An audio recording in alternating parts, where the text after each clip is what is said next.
আজকে আলোচনা করব গাউট বা বাতের ব্যথা। বেশিরভাগ মহিলারা এই রোগে কিন্তু আক্রান্ত হচ্ছে এবং একটা বয়সের পর প্রায় প্রত্যেকেরই হাঁটুতে ব্যথা, কোমরে ব্যথা ইত্যাদি থাকছে। কিন্তু বাতের ব্যথা ঠিক কোনটা?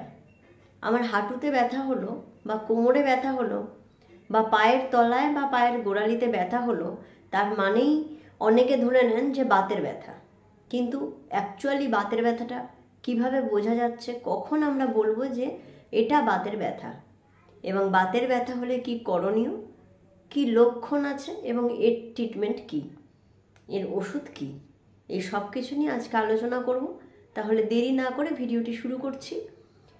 এবং যারা আমার চ্যানেলে আমার ভিডিওটি প্রথম দেখছেন, ভালো লাগলে অবশ্যই সাবস্ক্রাইব এবং লাইক করবেন।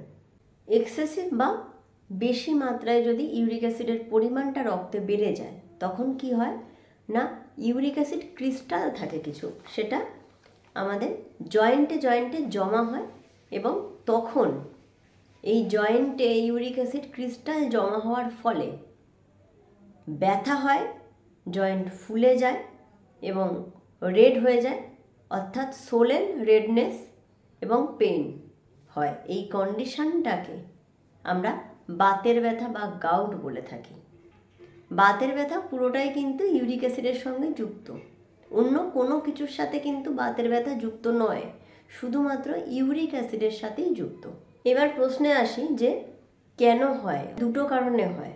এক হচ্ছে ইউরিক অ্যাসিডটা বেশি পরিমাণে তৈরি হয় শরীরে, অর্থাৎ ইউরিক অ্যাসিড ক্রিস্টাল জমছে, বাড়ছে, এই একটা কারণে হতে পারে। আর একটা কী কারণ আছে, সেটা হচ্ছে ইউরিক অ্যাসিড যত মাত্রায় বডি থেকে বেরিয়ে যাওয়ার কথা তার কম মাত্রায় বেরোচ্ছে, অর্থাৎ সেক্ষেত্রেও কিন্তু ওই একইভাবে ইউরিক অ্যাসিডের পরিমাণটা শরীরে বেশি থাকছে, অ্যাসিডের ক্রিস্টালটা শরীরে জমা হচ্ছে। এই দুটো কারণে ইউরিক অ্যাসিড বেড়ে যাচ্ছে বা বাত অর্থাৎ গাউট হচ্ছে। এবারে লক্ষণ বা সিমটম কি? লক্ষণ বা সিমটমের মধ্যে প্রথমেই আসছে ব্যথা। এই ব্যথাটা কীরকম ব্যথা, কোন জয়েন্টে ব্যথা? মেনলি গ্রেট টো অর্থাৎ পায়ের বুড়ো আঙুল, হাঁটু, এগুলোতেই মেনলি বাতের ব্যথা হয়, ইউরিক অ্যাসিড ক্রিস্টাল জমা হয়। তাহলে হাঁটুতে ব্যথা বা বুড়ো আঙুলে ব্যথা বা পায়ের তলায় ব্যথা, এই জয়েন্টগুলো ফুলে যাবে, জয়েন্টগুলো লাল হয়ে যাবে, বা একটু হাত দিলে ওপরে দেখা যাবে জয়েন্টটা কেমন একটা, স্কিনটা একটু গরম গরম ফিল হচ্ছে। এছাড়া ইউরিক অ্যাসিড বেড়ে গেলে বডিতে আর কোনো সমস্যা বা সিমটম থাকবে না, শুধু এই ব্যথা ছাড়া। আর এখানে একটা কথা বলার, যে ইউরিক অ্যাসিড কিন্তু ওই কিডনির সাথে কিছুটা রিলেটেড, অর্থাৎ ইউরিক অ্যাসিডকে ভালো রাখা কিডনি পেশেন্টের জন্য খুব দরকার। দেখা যায় কিডনি পেশেন্টদের ইউরিক অ্যাসিডের পরিমাণটা সচরাচর বেশি থাকে, কিন্তু তার জন্য শরীরে অ্যাজ সাচ ইউরিক অ্যাসিডের জন্য কোনো সিমটম বা লক্ষণ থাকে না, শুধু এই ব্যথা ছাড়া। এবারে কীভাবে বুঝবো ইউরিক অ্যাসিডের পরিমাণটা বেড়েছে? অর্থাৎ তাহলে আমাকে ইউরিক অ্যাসিড লেভেল টেস্ট করতে হবে, ব্লাডের ইউরিক অ্যাসিড লেভেলটা টেস্ট করতে হবে। নর্মাল রেঞ্জ হচ্ছে 4 থেকে 6, এই 6-এর বেশি বা 6.5-এর বেশি হয়ে গেলে তখন আমাকে ধারণা করতে হবে যে ইউরিক অ্যাসিডের লেভেলটা আস্তে আস্তে বাড়ছে বা আপনি হাই রিস্ক ক্যাটাগরির মধ্যে পড়ে গেছেন।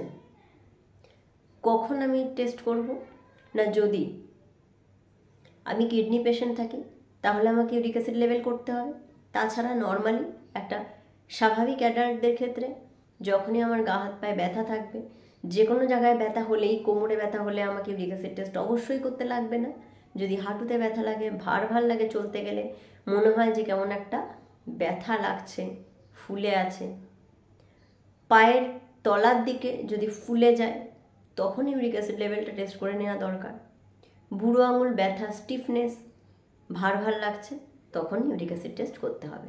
ট্রিটমেন্টের মধ্যে যদি নর্মাল ভ্যালুর থেকে মাত্রা বেড়ে যায়, তাহলে সেক্ষেত্রে আপনাকে ওষুধ স্টার্ট করতে হবে, ফেবুক্সোস্ট্যাট অর্থাৎ ফেবুটাস 40 দিনে একটা করে খেতে হবে।